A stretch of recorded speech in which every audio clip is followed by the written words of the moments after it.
Hi guys, welcome back with me again in this channel. On today's tutorial, I'm going to show you how you can bake up CapCut projects on mobile.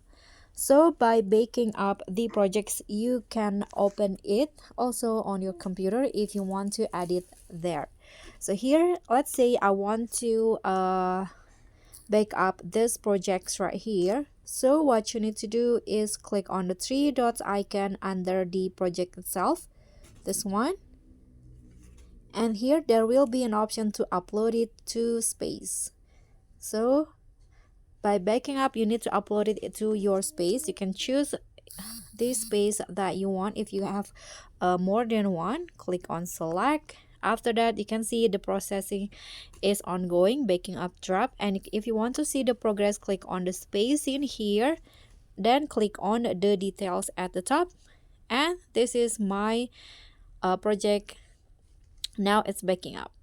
So that's all from me. Thank you so much for watching. That's how you can bake up your projects in CapCut. Thank you so much for watching. Don't forget to like, comment, and subscribe. Also click on the thanks. Bye.